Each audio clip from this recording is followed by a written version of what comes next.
पकड़ो उसे, भागने ना पाए। रुक नैना, तुम्हें मेरी बात सुननी ही होगी। अग्रवाल खानदान की बेटी नैना, जो एक बिजनेस प्रोजेक्ट के चलते अपने कुछ इन्वेस्टर से मिलने पहुंची थी, उन लोगों ने अपना वो रेस्टोरेंट पहले से फुल बुक कर लिया था और सिन्हा कॉर्पोरेशन का इकलौता वारिस मयंक, जो नैना को बहुत पसंद करता था, उसे प्रपोज करने की कोशिश कर रहा था, पर नैना को उसमें कोई इंटरेस्ट नहीं था। नैना भागने की कोशिश करते हुए बोली, अगर मेरे घर वालों को पता चला ना तो तुम्हारी वो हालत होगी जो तुम सोच नहीं सकते। एक शादीशुदा लड़की को प्रपोज करते हुए तुम्हें शर्म नहीं आती? नैना की ये बात सुनकर वो लोग जोर जोर से हंसते हुए बोले, किसकी औकात है जो सिन्हा कॉर्पोरेशन के इकलौते वारिस से टक्कर लेगा? तेरे बाप की कंपनी मेरे पैसों पर चल रही है। अरे मयंक, तू इसके पति को भूल गया क्या? कहीं उसी की धमकी तो नहीं दे रही है हमें? पति? अरे खाक का पति। नैना मेरी बात मान लो, तुम्हें रानी बनाकर रखूंगा। जरा सोचो, तुम्हारा पति कभी वो स्टेटस हासिल नहीं कर पाएगा जो मेरे पास है। मैं तो कहता हूँ मयंक, इसकी उंगली में अपने नाम की अंगूठी पहना दो, यही हमारी भाभी बननी चाहिए। मयंक के एक साथी ने नैना को पीछे से पकड़ लिया था और मयंक अपने नाम की अंगूठी लेकर उसके करीब बढ़ रहा था। तभी नैना ने गुस्से से खुद को छुड़ाया और एक जोरदार धक्का मयंक को मारा, जिससे वो बहुत दूर जाकर गिरा। मयंक गुस्से से खड़ा हुआ और मौके का फायदा उठाकर नैना वहाँ से भाग निकली। देखता हूँ कब तक भागेगी। अपने उस पति को डिवोर्स देकर मेरे पास आना ही पड़ेगा, याद रखना। ये शब्द नैना के कान में पड़ रहे थे। उसका दिल जैसे दहल चुका था। वो अपनी पूरी रफ्तार से रेस्टोरेंट से बाहर निकली और अपनी कार में बैठी और कुछ ही देर में गाड़ी अग्रवाल मैंशन में थी। नैना जैसे ही वहाँ पहुंची, उसका पति अथर्व उससे दरवाजे पर ही टकरा गया। वो बहुत प्यार से उससे बोला, अरे नैना, क्या हुआ? इतनी हड़बड़ी में क्यों जा रही हो? सब ठीक तो है ना? तुम अपने काम से काम रखो, मेरे मामले में खुद देख लूंगी। दरअसल नैना की शादी अथर्व से एक मजबूरी के चलते हुई थी। शादी के बाद अथर्व उसी के मैंशन में नौकरों के काम करता और एक निकम्मे घर जमाई की जिंदगी बिता रहा था। घर में हर कोई उसे हर बात पर ताने मारता और अपने काम कराता, लेकिन अथर्व सब कुछ मुस्कुराकर सुन लेता, क्योंकि वो अपनी पत्नी नैना से बहुत प्यार करता था। नैना के इस तरह झिड़क देने से भी वो नहीं रुका और नैना का हाथ पकड़ते हुए प्यार से पूछता है, नैना, मैंने इसलिए पूछा क्योंकि आज तुम्हारी कजन की शादी है ना। सब रेडी हो चुके हैं और तुम्हारा इंतजार हो रहा था। तुम्हें इतना लेट कैसे हो गया? मैं तुम्हें कुछ बताना जरूरी नहीं समझती। नैना की आंखों और आवाज में दर्द छुपा हुआ था, जो अथर्व ने महसूस किया। लेकिन इतने में ही नैना की छोटी बहन शनाया वहाँ पहुँच गई और बोली, जीजा जी, अभी तक आपने गाड़ी नहीं निकाली। एक काम ढंग से होगा कभी या नहीं? अगर हम तानिया की शादी में लेट हुए ना तो मम्मी आपको बाहर का रास्ता दिखा देंगी। इतने में ही नैना बिना कुछ कहे वहाँ से अपने कमरे में चली गई।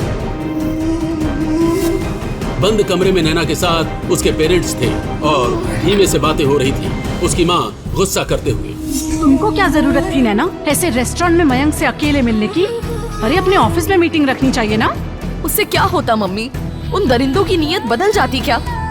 आज अगर मैं बचकर नहीं निकल पाती ना तो पता नहीं मेरे साथ क्या हो जाता। वही नैना की माँ गुस्से में, ये सब जो हुआ है ना, इसमें सारी गलती उन लोगों की ही नहीं बल्कि तेरी गलती है, जो तूने इस निकम्मे कमजोर आदमी से शादी की है। ये सब तेरे उस गरीब पति की वजह से हो रहा है। मम्मी बस करो, हर बात पे उस पर इल्जाम लगाना बंद करो। वही नैना के पिता बोले, तेरी मम्मी सही बोल रही है। अगर तूने किसी बड़े रिच बिजनेसमैन से शादी की होती तो किसी की नजर तेरी तरफ नहीं उठती। पापा, ये शादी किन हालातों में हुई है आप जानते हैं ना, और मुझे ये समझ नहीं आ रहा कि आप मिस्टर सिन्हा के बेटे के लिए कुछ क्यों नहीं बोलते। अरे शादी हुई तो हुई, लेकिन तोड़ी भी जा सकती है ना। मैंने कितना समझाया कि डिवोर्स दे दे उसे, लेकिन नहीं, ये उसी का नतीजा है आज। किसी को तेरे पति से डर नहीं लगता। हाँ बेटा, तू अथर्व को डिवोर्स दे दे। तेरे लिए आज भी अच्छे से अच्छे रिश्ते आ रहे हैं। किसी बड़े आदमी से तेरी शादी करवा देंगे तो तेरी तरफ उठने वाली निगाहें अपने आप नीचे हो जाएंगी। नैना उन लोगों की तरफ देखते हुए बोली, सच तो ये है कि मिस्टर सिन्हा से आप डरते हैं। उनके बेटे के खिलाफ जाकर आप लोग मुसीबत मोल नहीं लेना चाहते। नैना, हम उनके खिलाफ कोई कदम नहीं उठा सकते। अब अच्छा यही होगा कि तुम ये सब भूल जाओ और आगे से उसके सामने मत आना। वही नैना की माँ सख्त आवाज में बोली, और अकल आ गई हो तो आज ही अथर्व से डिवोर्स ले लेना, जिंदगी संवर जाएगी तुम्हारी। अब और कोई ड्रामा नहीं, तैयार हो जाओ, तानिया की शादी में जाना है। मैं नहीं जाऊंगी, मेरा बिल्कुल मन नहीं है। नैना, वहाँ बहुत सारे इन्वेस्टर्स आएंगे, कनेक्शन बनाना आसान होगा, तुम्हें चलना ही होगा। हमारी कंपनी का चेहरा हो तुम। इतना कहकर नैना के पेरेंट्स वहाँ से चले गए। अपने आंसू को पोंछती हुई नैना बार बार रेस्टोरेंट के मंजर को याद कर रही थी। ये सोचकर उसका दिल दहल गया था कि अगर वो वहाँ से खुद को नहीं छुड़ाती तो आज न जाने उसके साथ क्या हो जाता। उसके दर्द पर मलहम न लग सका, इसलिए उसने मेकअप का सहारा लिया। तैयार होकर वो नीचे आ गई। नैना सीढ़ियों पर खोई हुई सी चल रही थी कि उसका पैर लड़खड़ाया, लेकिन इससे पहले वो गिरती, दो मजबूत हाथों ने उसे कसकर पकड़ लिया। नैना तुम ठीक तो हो? अभी गिर जाती ना। ध्यान कहाँ है तुम्हारा? अथर्व ने चिंता करते हुए उससे पूछा तो नैना कुछ न कह सकी। मैं जानता हूँ हमारी शादी में शादी जैसा कुछ नहीं है, लेकिन मैं तुम्हें तकलीफ में नहीं देख सकता। अगर कोई बात है जो तुम मुझे बताना चाहती हो तो प्लीज मैं सुनूंगा, लेकिन तुम्हें परेशान देखकर मेरे दिल के टुकड़े हो रहे हैं। वो अथर्व आज मेरे साथ। नैना इससे पहले अथर्व को कुछ बता पाती, नैना की माँ आवाज लगाते हुए, ये क्या हो रहा है? अथर्व, तेरी हिम्मत कैसे हुई मेरी बेटी को छूने की? भूल मत, इस घर में तू क्या जगह रखता है। अब गाड़ी क्या तेरा बाप ड्राइव करेगा?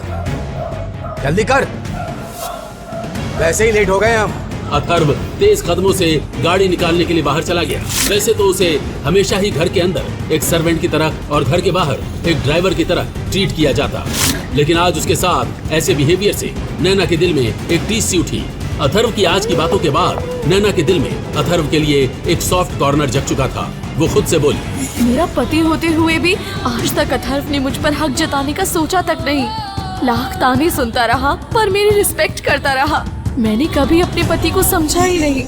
दरअसल नैना और अथर्व रहते तो एक ही कमरे में थे, लेकिन आज तक अथर्व नैना के बिस्तर पर बैठा तक नहीं था।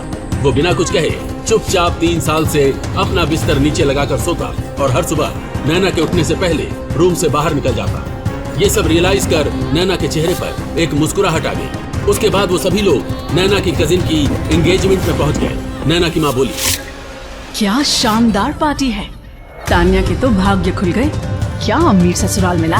अरे ये तो कुछ नहीं है, अपने ससुर को फरारी गिफ्ट किया दामाद ने। पता नहीं हमने ही क्या बुरे कर्म किए थे जो ये निकम्मा पल्ले पड़ गया। पापा, अपने हाथों से मेरा गला घोट देना, लेकिन ऐसे गरीब मिडिल क्लास से मेरी शादी मत करवाना। दीदी की ही हिम्मत है जो इसके साथ यहाँ तक आ गई। मुझे तो इन्हें अपना जीजा मानते हुए भी शर्म आती है। शनाया, तुम्हें पार्टी पे ध्यान देना चाहिए, और अगर तुम्हें अमीर बनने का इतना ही शौक है तो बिजनेस पे ध्यान दो। अपने दम पे कुछ कर दिखाओ। ये लड़कियों की तरह बिहेव करना बंद करो।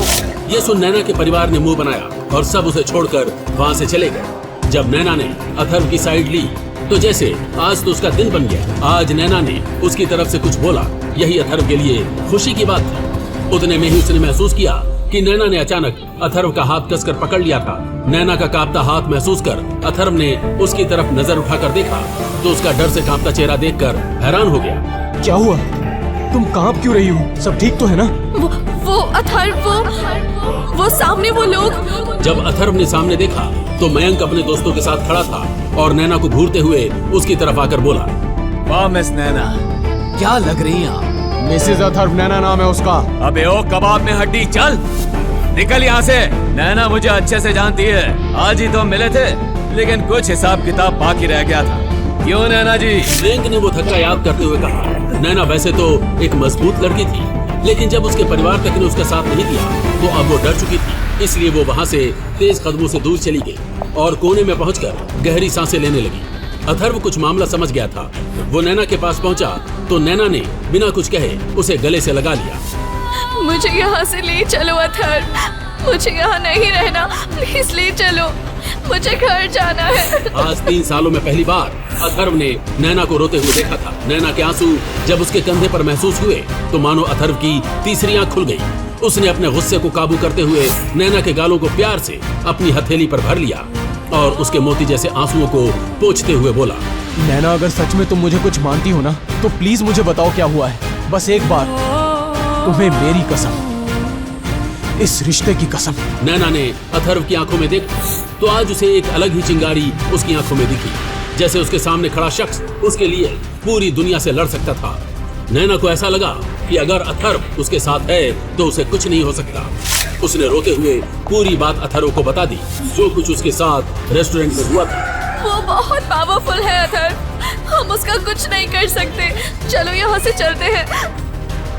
नैना तुम यहीं रहो प्लीज, मैं हूं ना, तुम यहाँ से हिलना मत।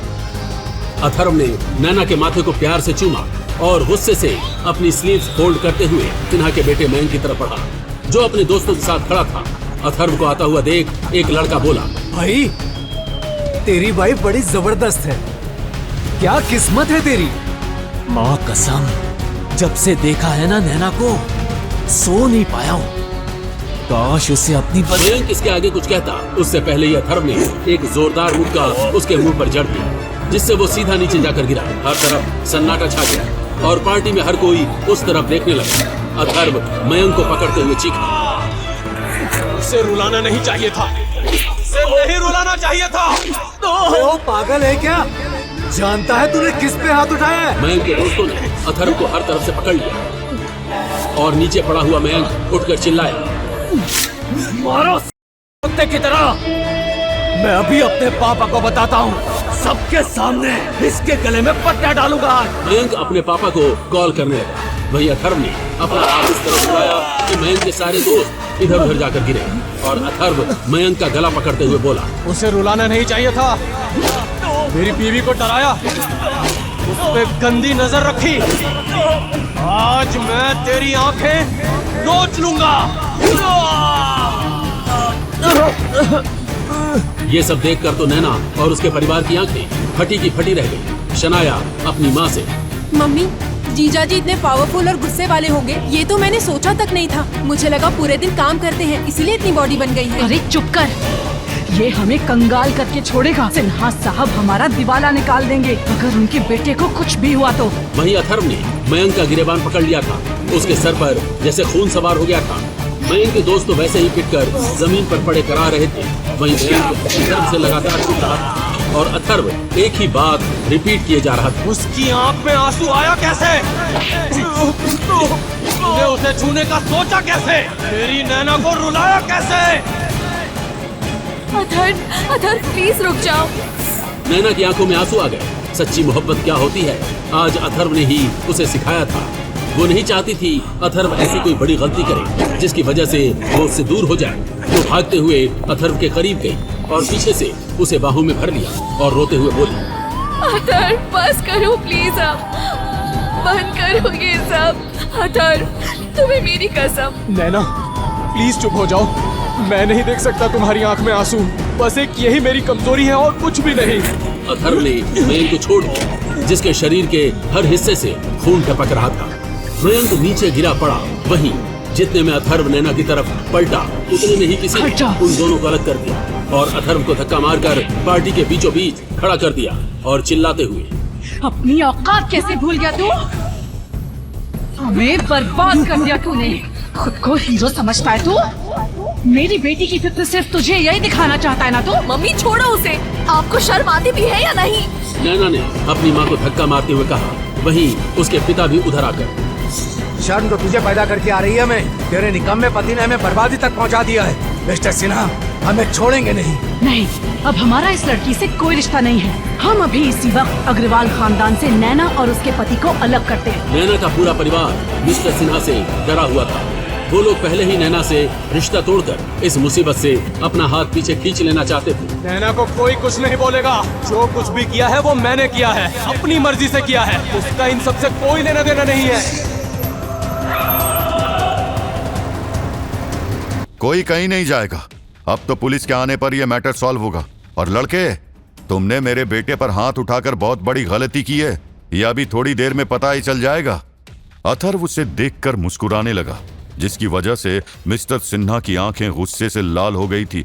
उसने कहा, लगता है लोग हमारी शराफत का कुछ ज्यादा ही फायदा उठाने लगे हैं। तुम्हारे साथ मैंने तुम्हारी वाइफ को भी सबक नहीं सिखाया, तो मेरा नाम भी अभिमन्यु सिन्हा नहीं। इस लड़की के लिए तूने मेरे बेटे की यह हालत कर दी। देखना मैं इसका क्या हाल करता हूं। मिस्टर सिन्हा ने अभी इतना बोला ही था कि अथर्व ने आगे बढ़कर अपने एक हाथ से उसका गला पकड़ लिया और धीरे से मिस्टर सिन्हा से कहा कि मैं तुम्हारी उम्र का लिहाज करके इसे तुम्हारी आखिरी गलती समझकर माफ कर रहा हूं। मेरी वाइफ की इंसल्ट करने की गलती तुम्हारे बेटे ने की थी। अगर तुमने भी ऐसा ही किया तो शायद तुम्हारा भी ऐसा ही हाल हो। और तो तुम जानते ही हो कि बुढ़ापे में हड्डियां टूटने का दर्द कैसा होता है। और देखना, तुम खुद मेरी वाइफ के पैरों में गिरकर नाक रगड़ोगे और तुम्हारा ये बदतमीज लड़का भी ऐसा ही करेगा। अथर्व ने ये बात इतनी धीरे से कही थी कि सिर्फ मिस्टर अभिमन्यु ही उसे सुन पाया। वो उस लड़के की धमकी सुनकर अंदर से कांप गया था। उसके बाद अथर्व ने उसका गला छोड़ दिया। मिस्टर सिन्हा का गला दबने की वजह से एकदम लाल हो गया था। विजय ने आगे बढ़कर अथर्व को 2-3 थप्पड़ मार दिए। उसने कहा कि आज तुझे क्या हो गया है? इसका नाम हमारे शहर की बड़ी हस्तियों में गिना जाता है और तुम्हें कोई हक नहीं था इनकी इतनी इंसल्ट करने का। अभी इनके पैरों में गिरकर माफी मांगो, नहीं तो मुझसे बुरा कोई नहीं होगा। शशिकांत भी ये सब देखकर डर गए थे। उन्होंने भी अथर्व से कहा कि इनसे माफी मांगो, लेकिन वो अपनी जगह से टस से मस नहीं हुआ। विजय अग्रवाल ने नैना से कहा, बेटा तुम ही इससे कहो ना कि ये मिस्टर सिन्हा से माफी मांगे। ये बेशर्म इंसान हमारी फैमिली से कौन सा बदला लेना चाह रहा है। नैना को भी काफी दुख हुआ था जब उसके पापा ने अथर्व को इतने सारे थप्पड़ मारे। नैना ने एक बार अथर्व की तरफ देखा। उसकी बॉडी लैंग्वेज से ही पता चल रहा था कि वो माफी मांगने के लिए तैयार नहीं था। नैना को समझ नहीं आ रहा था कि ऐसी सिचुएशन में वो क्या करे, क्योंकि उसे ये भी डर था कि कहीं अथर्व को पुलिस पकड़ कर न ले जाए। उसे मिस्टर सिन्हा की पावर का अंदाजा था। मिस्टर सिन्हा तो उस लड़के की वार्निंग से इतना डर गया था कि उसकी हिम्मत ही नहीं हुई आगे बोलने की।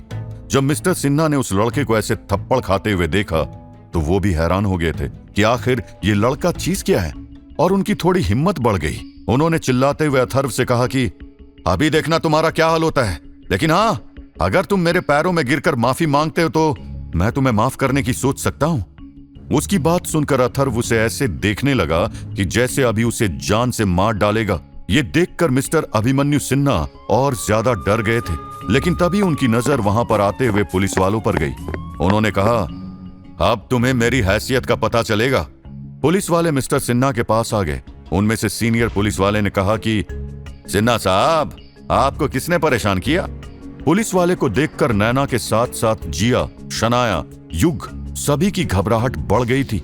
नैना जल्दी से मिस्टर सिन्हा के पास गई और उनसे हाथ जोड़कर माफी मांगने ही वाली थी कि तभी उसके हाथों को अथर्व ने पकड़ लिया और उससे कहा, तुम्हें ऐसा कुछ भी करने की जरूरत नहीं है जिससे तुम्हारा सर झुके।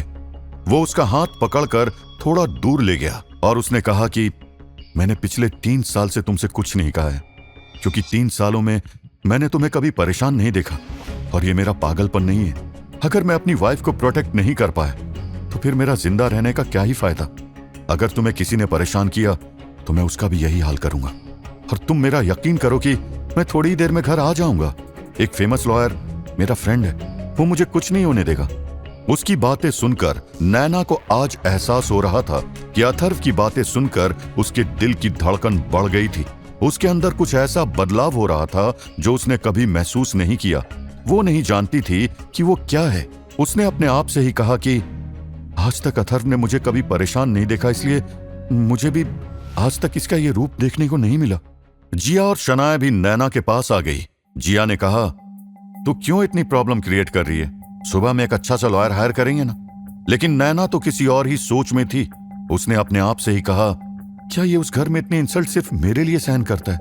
और आज भी मॉम ने इसे कितने थप्पड़ मारे, लेकिन इसने एक बार भी कोई शिकायत नहीं की और ना ही उनका हाथ पकड़ा, जबकि इसकी कोई गलती नहीं थी।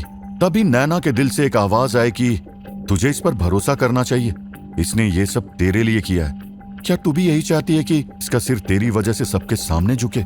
नैना ने कहा, मैं तुम्हारा इंतजार करूंगी, क्योंकि एक बार वो अथर्व पर यकीन करके देखना चाहती थी।